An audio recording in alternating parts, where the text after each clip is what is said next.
I am addressing Kenyans, and I am speaking about how much potential we are wasting for our children and for our Kenyan citizens, yet we end up importing brains from other nations. And this I am directing mostly to men because they were the only ones that were created by soil as far as God is concerned, and therefore they own the nation.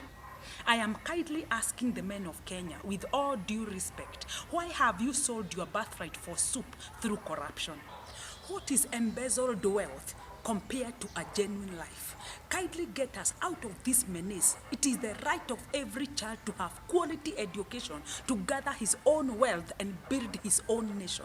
If only you can take a firm possession, own and guard this nation jealously, the government can achieve the health of its citizens and other pillars before 5 years are over. The government can manage to build enough schools and reduce the congestion, especially in secondary schools, bring the number down to a maximum of 40 in a class. This will enable a teacher to help all students in that class realize their potential and aspirations. This will help us as a nation to realize all professions required in every field. Once we achieve that, our people will no longer ask what the government can do for them, but what they can do for the government. Our people will prefer to live and build their own nation. They will not prefer to live in a foreign land. A certain scholar said that destruction of any nation does not require the use of atomic bombs or the use of long-range missiles. It only requires lowering the quality of education and failing to reach the full potential of a student. Patients die in the hands of such doctors. Buildings collapse in the hands of such engineers. Money is lost in the hands of such economists and leaders. And justice is lost in the hands of such lawyers and judges. These are the experiences that we are going through today in our nation, not tomorrow. People that are supposed to protect us are the ones that are running away from integrity, suppressing us, and destroying the nation. The collapse of education is the collapse of the nation. Our nation will never develop until we have a productive citizenry. It is the input of individuals within a nation that results in the overall development of that nation.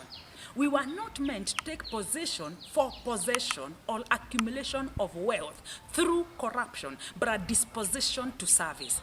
If you take possession of leadership with an intention to consume, you will end up being consumed. And I want to repeat Job chapter 20 verse 15, the wicked vomits up that which they stole from the righteous. If they do not vomit, God will get it from their stomachs. Brethren, true greatness is a product of genuine service. It is your degree of commitment to service that determines your ultimate height in the race of life.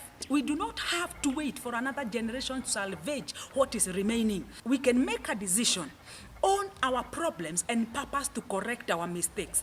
If we have a genuine desire for the well-being of others, we will win the war against corruption, illiteracy, poverty, insecurity, and poor health. May God by his grace, and I pray again, may God by his grace help every individual citizen of Kenya. You stop stealing, stop exaggerating the prices or the cost of something, stop receiving bribes, stop it, and I declare, stop it completely. Men, if you stop it, a woman will not steal, I can assure you. If you start making Kenya, I can assure you, a woman will perfect Kenya. God bless you.